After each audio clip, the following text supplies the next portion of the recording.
Hello बच्चा लोग, तो कैसे आप सब लोग। आई होप सब अच्छे होंगे, मज़े में होंगे और पढ़ाई कर रहे होंगे। तो आज हम अपना जो चैप्टर करने वाले हैं वो चैप्टर है हमारा कोलिजन्स। इससे पहले हमने किया था हमारा सेंटर ऑफ मास। तो आज हम अपना ये चैप्टर स्टार्ट कर रहे हैं। ये हमारा फिजिक्स का क्लास 11th का चैप्टर है। सबसे पहले हम पढ़ेंगे इसके अंदर कि जो टाइप ऑफ मटीरियल्स होते हैं, इसके अंदर से क्वेश्चन आते हैं पर इतने नहीं आते जो एडवांस में आएंगे, पर मेंस में भी आते हैं और भी आते हैं। ठीक है, चलो सबसे पहले बात करते हैं टाइप ऑफ मटेरियल। 3 टाइप के मटेरियल होते हैं, एक परफेक्टली इलास्टिक, एक इनइलास्टिक और एक परफेक्टली इनइलास्टिक मटेरियल। सबसे पहले बात करें अगर हम परफेक्टली इलास्टिक मटेरियल्स क्या होते हैं। परफेक्टली इलास्टिक जो मटेरियल होते हैं वो ऐसी बॉडीज़ होती हैं परफेक्टली इलास्टिक जो अपनी शेप को वापस से रिगेन कर ले। मतलब हमने ना कोई भी एक रबड़ बैंड है उसको वापस से, जैसे कि नहीं कोई भी एक क्ले है, जैसे कि क्ले को अगर हमने ज़ोर से दीवार पे फेंक के मारे या फिर उसको दबा दिया, क्ले नहीं, चलो क्या माने कोई भी एग्जांपल मान लो यार। जिससे किसी भी रबर बॉल को हमने फेंक के मारा तो वो दीवार के ऊपर जाके क्या करेगी, एक बार के लिए थोड़ी सी राउंड सी हो जाएगी पर वापस से वो वैसे ही बन जाएगी। स्प्रिंग है, स्प्रिंग को हमने खींचा वापस से वो वैसे ही बन जाएगी। तो फोर्स को हटाने के बाद वो वापस से अपनी उसी ही शेप में आ जाए तो उसको हम कहेंगे परफेक्टली इलास्टिक।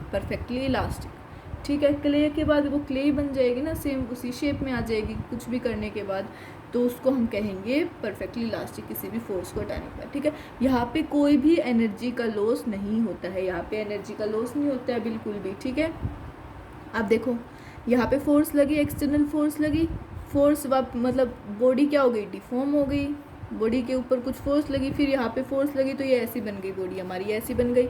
इसके बाद ये फोर्स, ये पार्टिकल्स इसके ऊपर वर्क डन हुआ, ये वर्क जो है वो अंदर स्टोर हो गया। फिर उसके बाद वापस से हमने फोर्स को रिमूव कर दिया। When F external is remove तो इंटरनल फोर्स रिगेन कर ली इसकी ओरिजिनल शेप। इसने क्या रिगेन कर ली, इसकी ओरिजिनल शेप को रिगेन कर लिया। ठीक है, चलो ये था हमारा परफेक्टली इलास्टिक कोलिजन। अब नेक्स्ट जो हमारा मटेरियल आता है परफेक्टली इलास्टिक मटेरियल, नेक्स्ट जो मटेरियल आता है वो आता है इनइलास्टिक मटेरियल। कौन सा मटेरियल, इनइलास्टिक मटेरियल। इसके अंदर क्या होता है, जो पार्शियली रिगेन कर ले, मतलब कि आधी वैसे ही रहे आधी रिगेन कर ले। जैसे कि कोई भी एग्जांपल ले लो, जैसे कि कोई रबड़ ले लो, रबड़ ले लो। जैसे कि ये रबड़ होता है ना जो आप पैसों में डालते हो या फिर किसी भी चीज़ के अंदर डालते हो, छोटा वाला, उसको आप ज़ोर से खींचते हो तो वो आप थोड़ा सा अलग होता है, ऐसे करके खींचते हो। 1 मिनट में देखती हूँ रबड़ है या फिर नहीं है मेरे पास, जस्ट अ सेकंड।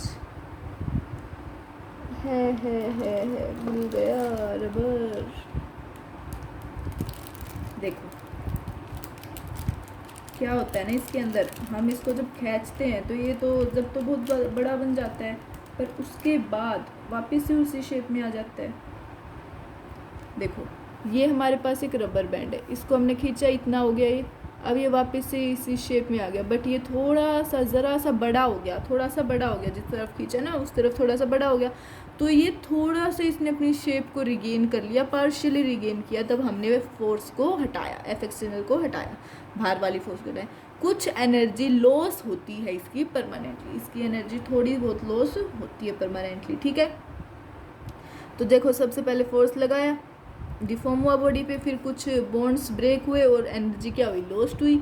उसके बाद क्या हुआ, एफ एक्सटर्नल को हमने हटा दिया तो ये रिगेन किया पार्शियली, ऐसे ये रिगेन करती है। ठीक है, अब नेक्स्ट की बात करते हैं परफेक्टली इनइलास्टिक मटेरियल की। तो जब हम एफ एक्सटर्नल को रिमूव करते हैं तो जो हमारा डिफॉर्मेशन है वो परमानेंट हो जाता है। वो क्या हो जाता है, परमानेंट हो जाता है। जैसे कि किसी भी कांच को हमने पिघला दिया, बिल्कुल एफ एक्सटर्नल लगाए तो क्या हो गया, डिफॉर्मेशन परमानेंट हो गया, वापस से उसका कांच नहीं बना सकते, सेम टू सेम बन सकता अपने आप। ठीक है, तो ये होता है हमारा परफेक्टली इनइलास्टिक मटेरियल। इसके अंदर हमारी जो सारी की सारी एनर्जी होती है वो लॉस हो जाती है। ठीक है, अब इसके ऊपर सबसे पहले हमने एफ एक्सटर्नल लगाया, फिर ये हुआ ऐसा, सेम ऐसा हुआ, बॉडी डिफॉर्म हुई, कोई भी एनर्जी स्टोर नहीं हुई, सारी एनर्जी निकल गई। तो एफ एक्सटर्नल निकाला हमने, रिमूव किया, तो does not regain even slightly, थोड़ा सा भी, इतू सा भी स्लाइटली भी रिगेन नहीं किया उसने, बिल्कुल सेम टू सेम जितना रहा जितना था। ठीक है, अगली बात करते हैं कोलिजन की। कोलिजन में क्या होता है, तो कोलिजन में देखो सबसे पहले क्या होता है, इम्पैक्ट पैरामीटर में इम्पैक्ट पैरामीटर होते हैं कोलिजन के अंदर। इम्पैक्ट पैरामीटर मतलब perpendicular drop from velocity of one body to another, एक बॉडी की वेलोसिटी के ऊपर परपेंडिकुलर ड्रॉप दूसरी बॉडी से एक बॉडी की वेलोसिटी पे परपेंडिकुलर ड्रॉप को हम कहते हैं इम्पैक्ट पैरामीटर। इम्पैक्ट पैरामीटर देखो, एक बॉडी दो बॉडी, इसके ऊपर क्या किया इसने, परपेंडिकुलरी ड्रॉप किया किससे, वेलोसिटी से, किससे, वेलोसिटी से, ठीक है। तो इसको हम कहते हैं इम्पैक्ट पैरामीटर। इसमें जो हमारा मोमेंटम है वो 0 है, तो u1 u2 ऐसे क्या, ये हेड ऑन कोलिजन इसका, ठीक है। चलो नेक्स्ट आता है हमारा जो मोमेंटम है, अगर हमारा r1 + r2 से कम हुआ, अगर हमारा मोमेंटम r1 + r2 से कम हुआ तो क्या होगा, ओब्लिक कोलिजन। ये क्या है हमारा, ये क्या है, बॉल्स है, इसकी वेलोसिटी u1, इसकी वेलोसिटी u2, तो ये क्या होती है, r1 + r2 से कम होती है मोमेंटम, ठीक है। अगर इक्वल हुआ तो ball will just touch, ball क्या करेंगे, टच करेंगे, but we will not considered collision, तो हम बट बॉल सिर्फ टच करेंगे, बट हम इसको कंसिडर नहीं करते कि ये कोलिजन भी हुआ है इधर, ठीक है, जब वो इक्वल हो। और जब वो ग्रेटर देन r1 + r2 हो तो यहाँ पे कोई भी कोलिजन होता ही नहीं है, कोई भी कोलिजन नहीं होता। लेस देन हो तो oblique collision, r1 r2 touch करेंगे बट हम मानेंगे नहीं collision, greater than r1 + r2 तो वहाँ पे कोई भी कोलिजन नहीं होगा, ठीक है। ये हमारा इम्पैक्ट पैरामीटर का वही डायग्राम है सेम। बात करें लाइन ऑफ इम्पैक्ट की, तो जो लाइन है eight which along which force act at time collision, ऐसी लाइन जिसके ऊपर फोर्स एक्ट करती है टाइम कोलिजन के ऊपर, ठीक है। अगली बात करें, whenever two bodies collide, जब कोई भी दो बॉडीज कोलाइड करती है तो एफ एक्सटर्नल क्या होता है, 0 होता है। जब कभी भी कोई भी दो बॉडीज हमारी क्या करती है, कोलाइड करती है, तो एफ एक्सटर्नल हमेशा 0 होता है। There force of interaction is an internal force, या उनकी फोर्स ऑफ इंटरेक्शन जो होती है ना वो क्या होती है, internal force. Force of interaction क्या होती है, इंटरनल फोर्स, ठीक है। मोमेंटम हमेशा कंजर्व होता है सारे सिस्टम के साथ, momentum is always conserved for whole system, ठीक है। P initial is equal to P at is equal to P final, P initial equal to P at is equal to final, ठीक है। ये क्या हमारी लाइन ऑफ इम्पैक्ट है, जब दोनों वेलोसिटीज मिलती है। तो line of impact is that line on which force of interaction act for individual bodies. Line of impact ऐसी लाइन है जिसके ऊपर जो फोर्स है इंटरेक्शन की, for interaction acts for individual body. Line of impact ऐसी लाइन है जिसके ऊपर फोर्स ऑफ इंटरेक्शन ऐड करती है और इंडिविजुअल बॉडीज़ के लिए मोमेंटम चेंज होता है, but momentum of total system क्या रहता है, कंजर्व्ड रहता है। Momentum of total system conserved रहता है, ठीक है। अगली बात करते हैं टाइप ऑफ कोलिजन्स, किसकी, टाइप्स ऑफ कोलिजन की। तो किसके ऊपर बेस्ड है, रिस्टोरेशन के ऊपर। क्लासिफिकेशन बेस्ड किस पे है, पहली रिस्टोरेशंस पे। तो टाइप ऑफ कोलिजन में सबसे पहले आता है हमारा inelastic collision, perfectly elastic collision, फिर इनइलास्टिक कोलिजन, उसके बाद परफेक्टली इनइलास्टिक कोलिजन, ठीक है। चलो एक हमारे पास टर्म होती है ई को हम कहते हैं कोफिशिएंट ऑफ रेस्टिट्यूशन। ई हमारा क्या होता है, velocity of separation divided by velocity of approach. तो v2 - v1 divided by u1 - u2 along line of impact, किसकी तरफ, लाइन ऑफ इम्पैक्ट की तरफ, ठीक है। अगर ई की वैल्यू हमारी 1 आ जाए तो वेलोसिटी ऑफ सेपरेशन इक्वल हो जाएगी वेलोसिटी ऑफ अप्रोच के, तो ये क्या होगी हमारी परफेक्टली इलास्टिक। अगर ई हमारा 1 आ जाए तो वेलोसिटी ऑफ सेपरेशन किसके इक्वल होगी, वेलोसिटी ऑफ अप्रोच के, तो ये हमारा क्या होगा, परफेक्टली इलास्टिक। अगर ई 0 है तो परफेक्टली इन इलास्टिक, अगर ई 0 और 1 के बीच में है तो in elastic, simple in elastic, ठीक है। अब इनकी वेलोसिटीज़ की बात करते हैं कोलिजन के हिसाब से। तो सबसे पहले इन इलास्टिक कोलिजन में तो वेलोसिटी v1 देखो क्या आ गई, m1 - e m2 into u1 plus 1 plus e into m2 u2, m1 - e m2 into u1 plus 1 plus e into m2 u2 divided by m1 plus m2 m1 plus m2, ठीक है। v2 के लिए m2 minus E m1 into u2, m2 minus E m1 into u2 plus 1 plus E m1 u1 divide by m1 plus m2। देखो बेटा आपको ये याद तो करने पड़ेंगे फॉर्मूलाज, ऐसे ही है, करो याद, अच्छे से करो। चलो नेक्स्ट जो हमारा आता है perfectly elastic collision. Perfectly elastic collision में जो v1 है वो क्या हमारा m1 minus E m2 into u1 plus 1 plus E into m2 u2 divided by m1 plus m2। मतलब ये तो सेम ही लिख दिया हमने, बट इसकी वेलोसिटी ये होगी v2, ये v1 आ गया हमारा m1 minus m2 into u1 plus 2m2 u2, क्योंकि इसके अंदर e की वैल्यू क्या हो गई हमारी, e की वैल्यू क्या हो गई, 1 हो गई। परफेक्टली इलास्टिक के लिए ई की वैल्यू 1 हो गई, तो m1 minus m2 into u1 ये हमारा टोटल होता है। जो नीचे मैंने बताया थी ये हमारा टोटल होता है, ठीक है। ये हो गया v2 आ गई m2 minus m1 into u2 plus 2m1 u1 divide by m1 plus m2, ठीक है।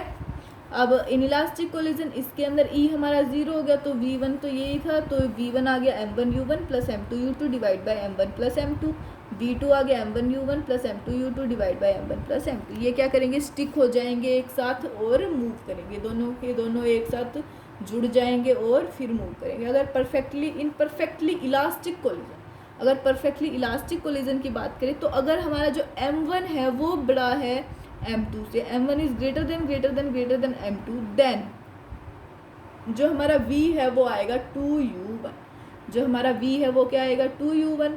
अगर हमारा m2 बड़ा है m1 से तो हमारा v1 आएगा माइनस u1, हमारा v1 क्या आएगा माइनस u1। और m1 है वो क्या है, इक्वल है m2 के, m1 वो क्या है हमारा इक्वल है m2 के, तो v1 आएगा u2 के बराबर और v2 आएगा u1 के बराबर, v2 आएगा u1 के बराबर, ठीक है। चलो नेक्स्ट बात करते हैं हम रिबाउंड वेलोसिटीज़ की। रिबाउंड वेलोसिटीज़ में जो हमारा एयर रेजिस्टेंस है वो क्या होता है, नेग्लेक्टेड होता है। एयर रेजिस्टेंस हमारा नेग्लेक्टेड होता है, ठीक है। जैसे u वेलोसिटी से ऊपर जा रहा है, फिर ऊपर से नीचे, फिर नीचे u वेलोसिटी से ही नीचे आएगा, ठीक है। EU से जा रहा है, EU से नीचे जाएगा, ई स्क्वेयर u से जा रहा है, ई स्क्वेयर u से नीचे जाएगा, EQ से जा रहा है, उतने से ही वापिस आएगा, ठीक है। इसके अंदर t कितना लग रहा है, e square u by g, e square u square by 2g, e square 2u by g, e cube 2u by g, ठीक है। फर्स्ट में देखो कोलिजन है, कोफिशिएंट ऑफ रिस्टिट्यूशन ई क्या है 1 है परफेक्टली इलास्टिक के लिए, ई ज़ीरो है परफेक्टली इन इलास्टिक के लिए, ठीक है। Rebound velocity after n collisions की बात करें तो v r equal to e की power n u. Time of flight after n collision t n is equal to e की power n t i, t n is equal to e की power n t i. Height after n collisions क्या होगी, h n is equal to e की power 2n u square by 2g, h n is equal to e की power 2n u square by 2g is equal to e की power 2n into H I, ठीक है। Next बात करते हैं हम energies in collision. Collision के अंदर एनर्जी तो एफ एक्सटर्नल 0 है, पी हमारा क्या है कंजर्व्ड है, एक्स 0 पी कंजर्व्ड। तो देखो एनर्जी ये होगी, ये घुच हो गया थोड़ा सा, ये इसकी एनर्जी ऐसे ये वाले u1 वेलोसिटी से u2 वेलोसिटी के बीच में फोर्स लगेगा, एनर्जी स्टोर्ड होगी पोटेंशियल एनर्जी में m1 m2 pi क्या आ गया m1 u1 plus m2 u2। Kinetic energy initial क्या आ गई हाफ m1 u1 का square plus half m2 u2 का स्क्वायर। काइनेटिक एनर्जी एट क्या आ गया, मतलब उसके ऊपर देखो ये तीन अलग अलग है, ठीक है। ये इसके ऊपर पोटेंशियल एनर्जी मोमेंटम ये होगा हमारा, काइनेटिक एनर्जी ये होगी, इसके ऊपर मोमेंटम ये वाला होगा और काइनेटिक एनर्जी ये होगी, और इस वाले के ऊपर हमारा मोमेंटम ये होगा, जब दोनों अलग अलग हों, ठीक है।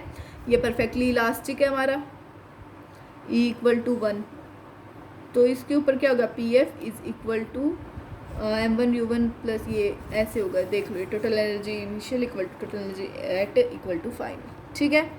अब ये वापस से देखो इधर इसका ये सेम ही है, इसका ये इसके लिए क्या हो जाएगा, ये दोनों सेम है, एक इसके लिए परफेक्टली इलास्टिक के लिए, एक परफेक्टली इन इलास्टिक के लिए, कोलिजन के लिए ई ज़ीरो है हमारा, तो पी फाइनल हो गया m1 + m2 इंटू वी सी।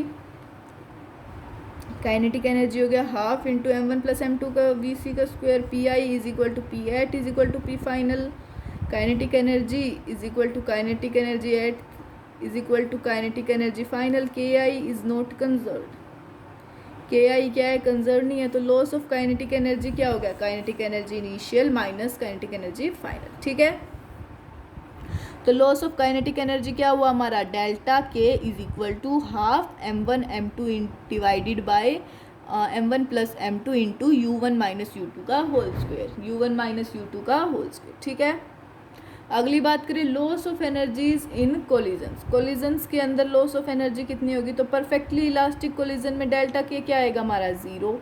परफेक्टली इन इलास्टिक कोलिजन में डेल्टा के क्या आएगा, half m1 m2 divide by m1 + m2 into u1 - u2 का होल स्क्वायर। ठीक है, ये m1 ये m2 ये u1 वेलोसिटी से इधर u2 वेलोसिटी, तो डेल्टा के आ गया half m1 m2 divide by m1 + m2 into u1 + u2 का whole square. Inelastic collision के लिए डेल्टा के half m1 m2 divide by m1 + m2 into u1 - u2 का whole square into 1 - e square. ठीक है, इसके लिए क्या आएगा, half m1 m2 divide by m1 + m2 into u1 + u2 का whole square into 1 + e square, 1 - e square. Okay, चलो अब बात करें कोलिजन विद वॉल, वॉल्स के साथ कोलिजन की, तो ये डायग्राम है, इसके ऊपर ये ऐसे आएगा फिर ऐसे जाएगा, ऐसे आती है फिर ऐसे, वॉल से क्या होती है, लाइन ऑफ इम्पैक्ट ये है हमारी, ये ई है कोफिशिएंट, ये एन फाई, ये थीटा, इधर एंगल ये u cos theta, u sine theta, इधर u cos theta, e you sine theta. ठीक है, हमें नेगलेक्ट करना है ग्रेविटी को, यहाँ पे कोई भी फोर्स नहीं है अलोंग एक्स में। वी नेट आ गया अंडर रूट में a² sin square theta plus e² u² cos square theta, U under root sin square theta plus e² cos theta. ठीक है, अगली बात करें, अगर हमारा ई क्या है 1 है तो थीटा क्या आ जाएगा फाई और वी नेट आएगा यू। ई हमारा 1 है तो थीटा आ जाएगा फाई और वी नेट आएगा यू। तो अगर ई हमारा 0 है तो वी नेट आ जाएगा यू साइन थीटा और फाई आ जाएगा π/2। वी नेट आ जाएगा यू साइन थीटा और फाई आ जाएगा π/2। तो tan फाई हमारा क्या आ जाएगा, perpendicular by base U sine theta divide by E you sine theta, ये आ गया हमारा 1/e tan theta. tan phi is equal to 1/e tan theta. ठीक है, जब हमारे v1 v2 v3 इक्वल हो v0 के, तो VCOM हमारा क्या आ जाएगा, v1 + v2 + v3/3, v1 + v2 + v3/3। ठीक है, ये इसका ऐसे डायग्राम एंगल है। अगली बात करें एप्लीकेशंस की, एप्लीकेशंस में देखो ये हमारा फाई है, फाई इक्वल टू पाई है, वाई सेमी डिस्क दे रखी है हमें, सेमी रिंग दे रखी है सॉरी, वाई COM इसका, एक्स COM है इसका 2r साइन 5/2 साइन 5/2/5 और वाई COM है इसका 2r साइन π/2/π, तो ये आ गया 2r/π। ठीक है, अगर क्वार्टर की बात करें तो क्वार्टर के अंदर 5 π/2 होता है, तो एक्स COM हमारा L cos 45 degree, L cos 45 degree 2√2r divide by pi into 1/√2, 2√2r divide by pi into 1/√2, तो ये कितना आ गया 2r/π। तो L किसके इक्वल आता है हमारा, L की वैल्यू तो निकाल ले पहले, L कैसे निकला, 2r साइन π/2/π/2, ये देखो साइन π/2 ये एंगल बना रहा है ना π/2 का, तो ये आ गया L 2√2/r 2√2r/π। ठीक है, इसके अंदर एंगल 60 डिग्री का है, तो 2√2r साइन π/6 मतलब कि 30 डिग्री डिवाइड बाई π/3, तो आ गया 3r/5, L आ गया हमारा। L COM क्या है, एक्स COM L cos 30, तो ये इतना आ गया L साइन 30 वाई COM, तो ये। ठीक है, नेक्स्ट बात करें तो ये देखो ये हमारे पास है एक arc, angle by sector theta theta, L क्या आ गया हमारा 2r sign θ/3 theta, theta radiance में तो आ गया 4r/3π। ठीक है, इसके अंदर ये x ये 4r/π रेडियस दे रखा है, थीटा की वैल्यू 90 डिग्री, 2 थीटा की हो जाएगी 180 डिग्री, π/2 होता है ये, L आ गया हमारा 2r साइन π/2/3π। ठीक है, नेक्स्ट हमारा आता है ये, इसके अंदर एंगल बाई सेक्टर है, ये 120 डिग्री का एंगल दे रखा है, एस COM वाई COM, L है हमारा 2r साइन θ/3 थीटा, तो 2r साइन π/3/3 इंटू π/3, तो ये आ गया हमारा 2r√3/2 ये आ गया हमारा r√3/पाई r√3/पाई। तो total angle 120 degree 2 theta theta equal to 60 degree. XCOM आ गया हमारा L cos 60 तो r√3/पाई इंटू हाफ तो ये आ गया √3r/2 तो YCOM आ गया हमारा L sin 60 डिग्री तो r√3/पाई इंटू √3/2 ये आ गया 3r/2 ठीक है।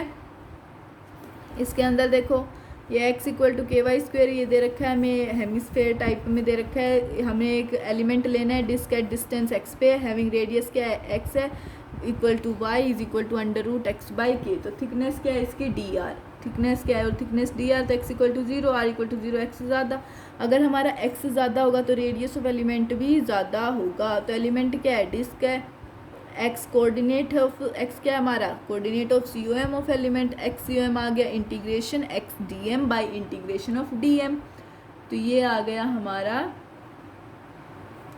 इंटीग्रेशन 0 से h x rho pi x dx by k divided by integration 0 से h rho pi x dx by k is equal to integration 0 से h x² dx by integration 0 से h x dx। ठीक है, अब हमें निकालना है भाई इसकी वैल्यू ये क्या है ये है हमारा rho pi r d x की वैल्यू। तो एक्स की d m mass of element volume into rho into volume of element rho क्या हमारा वॉल्यूम तो ये हो गया rho into pi r square d x तो ये आ गया आर आ गया हमारा √x/k तो रो आ गया पाई x/k dx। ठीक है, अब इसका कर देंगे इंटीग्रेशन मतलब x³/3 0 से h डिवाइडेड बाई x²/2 0 से h ये आ गया हमारा h³ divide by 3 into 2/h² ये आ गया 2h/3। ठीक है, नेक्स्ट आता है हमारा ब्रैग्स लॉ। ब्रैग्स लॉ में बस ये याद रखें कि जो 2d साइन थीटा होता है वो किसके इक्वल होता है n लैम्डा की, वो होता है हमारा n लैम्डा की। ठीक है, नेक्स्ट और लास्ट आता है जब हमारा जो पार्टिकल है दूसरा वो लैंड कर जाए इसके ऊपर इससे इधर लैंड कर जाए तो ये 500 मीटर ये x डिस्टेंस x कैसे निकालेंगे तो XCOM आ जाएगा m1 x1 plus m2 x2 divide by m1 plus x2 500 equal to m into 250 minus 2m into x divide by 3m ऐसे निकाल लेंगे। तो r जो होगा वो क्या आएगा हमारा 500 कैसे निकला r क्या आएगा u² साइन 2 थीटा by G 100 sine 120 degree by 10 का क्यूब डिवाइडेड बाई इंटू 1/2 तो आ गया 500 मीटर। ठीक है, चलो बेटा हमारा जो ये चैप्टर है कोलिजन्स वाला ये भी ख़त्म हो गया। तो अब हम मिलेंगे अपने नेक्स्ट लेक्चर में, तब तक के लिए टाटा बाय बाय, पढ़ाई करते रहे और हाँ अपने सब्सक्राइब ज़रूर करके जाए चैनल को, लाइक शेयर ज़रूर करें और कमेंट में ज़रूर बताएं कैसा लगा और नेक्स्ट चैप्टर कौन सा करवाना है ये बताएं। चलो बेटा ठीक है, thank you, bye bye, tata, thank you.